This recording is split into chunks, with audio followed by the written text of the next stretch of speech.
people, welcome to Thrive MCC. So Thrive MCC from Christy's house, from in front of Christy's closet again, because we're still not live due to COVID. I, for one, am ready for COVID to go away. I'm sure many of you agree, but it is what it is. So since I am at home, just a couple of house things, house cleaning, keeping, whatever that phrase is. You'll probably hear my dog. You might hear neighbor dogs. You might hear other things, so my apologies. Harley might even wander over here and try to be in the sermon. So if she does that, we'll all just smile and let her get away with it. So before we get started, let's pray. Holy, I thank you for this day, and I thank you for these people, and I thank you for the opportunity to continually learn and grow. I thank you that even on the worst days, you are present. I thank you that in my good moments you are present. I thank you that when I set my mind correctly, I know that everything is you and everything is good. I ask that you help all of those who view this also come to this understanding that you are everything and everything is good, even them. Open our hearts, open our minds, and help us be who we are meant to be. In your many names I pray. Amen.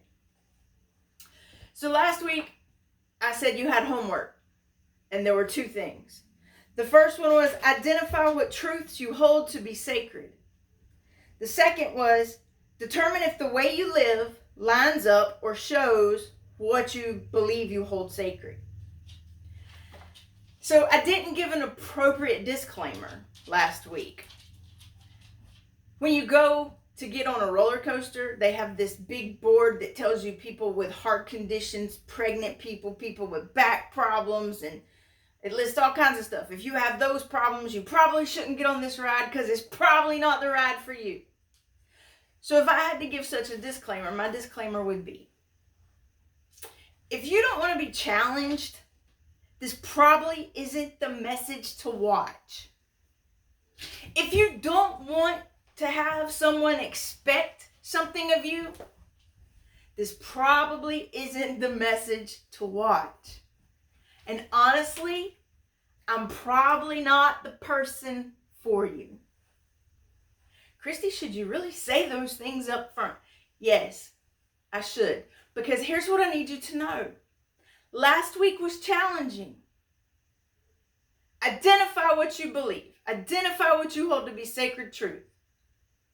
Figure out if your life and the way you live it matches that. That's a challenging thing. It requires something. So it requires something. That's where I'm at today. There's a verse, and it's really a snippet of a verse. 2 Timothy chapter 2, verse 15. The King James Version. Yeah, we going way back. King James Version.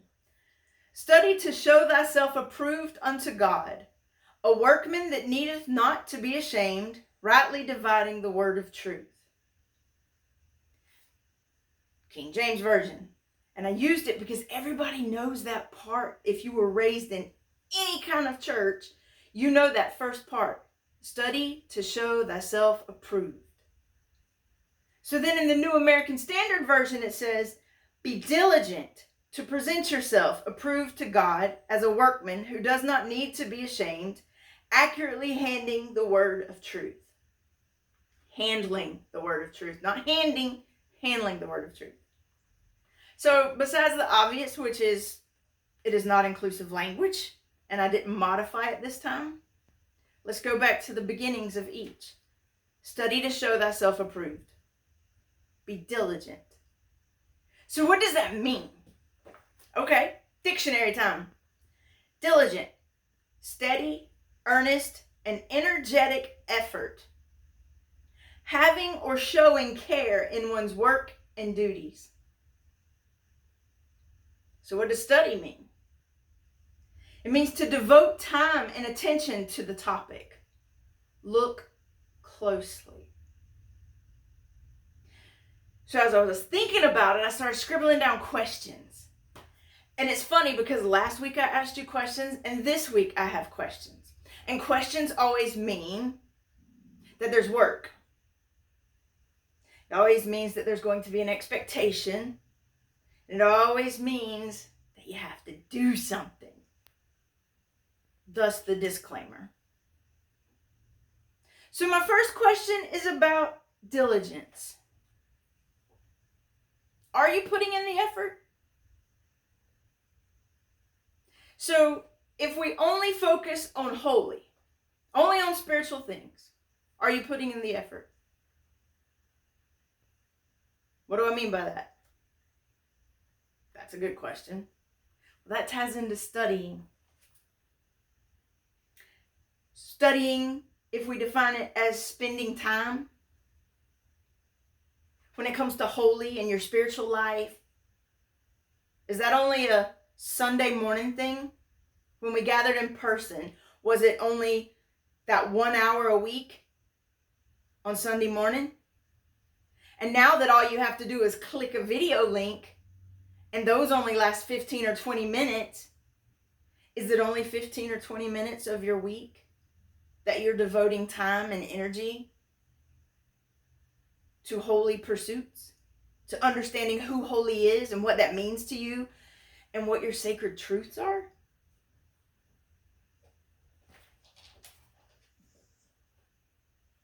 Second question. Are you doing anything outside of this time to pursue holy things? To understand holy things? To understand those sacred truths that you were supposed to identify or be working on identifying? Are you seeking out other sources? Are you finding mentors? Mentors is just a fancy word for, are you finding someone that you can talk to about these things? That you can say, hey, I'm struggling with this concept. Or, hey, what do you think about this writer's take on this passage? Are you doing any kind of work outside of these moments that help you come to a better understanding of what it means to be a spiritual being, to hold a sacred truth, and to live into that truth? Because see, living into it requires study as well. We talked last week about Jesus freaks. So if you're a Jesus freak, the New Testament pretty much is what you live on. You love it. So even though you might mess up at the love your neighbor thing, you like the New Testament and the instruction that it gives. The whole be good to one another, don't pick fights, watch your mouth, watch how you treat people, don't say you're going to do something and then not do it. These are paraphrasing. Another disclaimer, I paraphrase everything. But you like that. That's like your bread and butter. That's what you like to stay in and build on. And you like it, but do you live it? See, this is the challenge last week and this week. I'm trying to move us from people who just show up for whatever the time is where we watch these videos. Or in the old days, people who just gather on Sunday morning. I want you to move from that. I don't want it just to be 15, 20 minutes or 1 hour. I want you to be people who are really seeking, not just on Sundays, not just when you watch these videos, but every moment of your life. I want you to be living and breathing and walking and talking and going, wait, did that just conflict with who I think I am and what I hold to be true? Good example. If you're in a marriage or any kind of partnership, you love your person, right? But there are days where you're just a cranky sot. And they don't even have to do anything wrong, but you're cranky and you're just kind of not the best in that moment. And when you're not the best in that moment, you could say things, you could do things. And like as soon as it happens, you go, ugh. that does not align with how much I love that person. And you know it.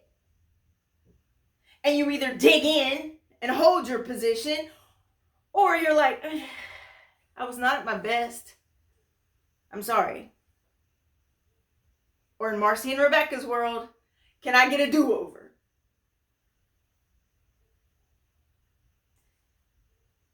It's knowing and doing. And you can't really know and do if you don't learn as much as possible about the thing. I could not go and operate on a patient. I don't have the knowledge. I don't have the skill. I didn't go to school for that. If you want to be really good at something, you have to dedicate time and energy to it. It takes work. It takes seeking out all the opportunities that you can to do the learning and the growing. See, I love you, and I want you to be a good person, and I want you to really live into what you believe. But I want it to be every day and not just Sunday. I want it to be something that you think about in everything, not just when you're doing whatever you're doing for Sunday or Bible study on Wednesday, if you'd go to a Bible study on Wednesday. Because that's what relationship with Holy is. It's just like our relationships with one another. It takes work. It takes effort. We have to give time. We have to give energy, and we have to learn. I have to learn Sherry's signals for when she's not doing so great, so that I don't do something stupid when she's not doing so great. And it doesn't matter how long you're together and you think you know it, you're gonna be wrong. So you have to continuously be watching and learning and growing. So our spiritual world is the exact same. We have to be attentive.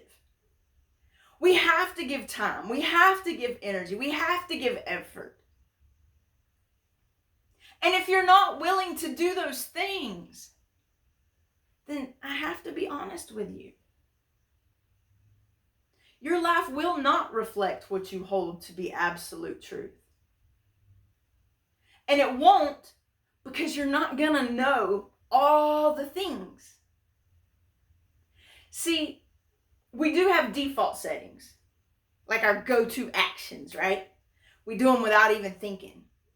And sometimes the things we do without even thinking do sort of align.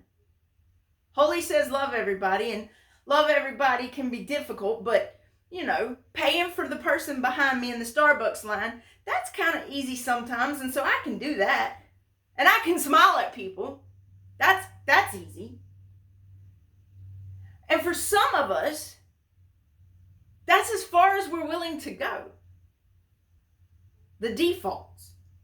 But there are other things. And the other things tend to take more work and tend to cost us more. If you're walking through a parking lot,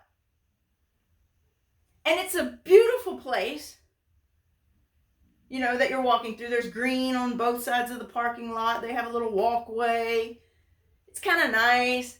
And you're walking to your vehicle, and you look, and there's a trash can that a bird has attacked, and now there's trash all over the pretty green grass. You have options, right? Ignore that. Walk past it, go into your car, get in your car, go about your day. Most people would do that. There would be no, does this align with what I hold sacred? You have another option. Holy is everything. Everything is connected. So I'm connected to the trees, to the ground, to the earth, to the birds, to everybody around me. We're all connected and Holy's flowing in and through all of us. If that's my sacred truth, my other option is I go and I pick the trash up and put it back in the trash can. I wish we were in person, because at this point I would go, how many of you would do that? How many of us would really go pick up trash and put it in the trash can? And how many of us would walk by it? And it doesn't mean that one is necessarily better than the other. It means that you have a different awareness. And the way that you gain awareness, the way that you gain knowledge, is by spending time and energy and effort in learning all you can possibly learn.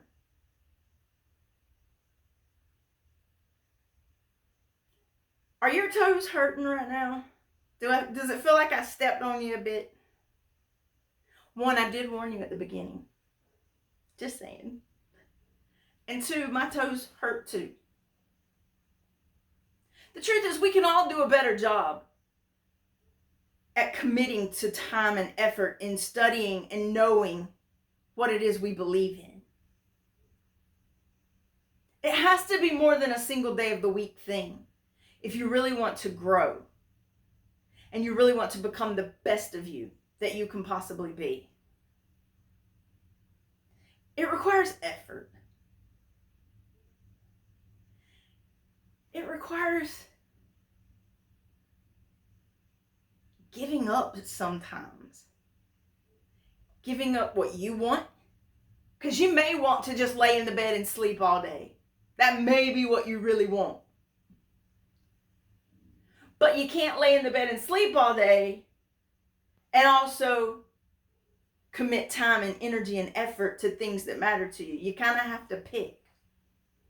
And I'm not saying rest is bad. I believe in rest. Ask Sherry. But I do think we have to be balanced. So if there are things that you want to know and things that you want to be better at, you have to commit. And I think for many people, holy, God, force, whatever terms you want to use, for many people, they're out there. Holy's just there, and I don't have to do anything. I don't have to think about it. It just is. And you know what? That's fine. If that's what you believe, that's how you can go through it. But that's level 1. If you want to be higher than a level 1 player, you got to do more work. So for all of you video game freaks, here's the deal. You start out at level 1, right? And you have to kill the biggest, baddest monster on level 1 to go to level 2. And then you have to kill the biggest, baddest monster on level 2 to go to level 3. And it keeps going and going and going. And then you are like the ultimate bad boy, girl, whatever. And you beat the game. The thing with holy is it's not a game. And I don't think the learning ever stops. I don't think you ever reach a place where you have beat the game. You've won. I do think you reach a place where you are so in tune, so in alignment, that everything you do is holy. But we don't reach that place by sitting on our booties.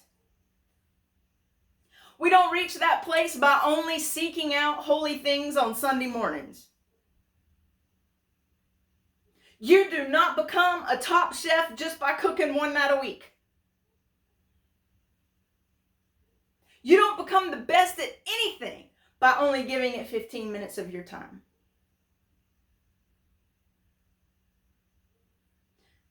So, last week was identify your truth. Determine if your life lines up. Now we're going to add. Do the work. Study. Commit time, energy, effort. Give of yourself. If one of your sacred truths is, I believe everybody should have food. Okay.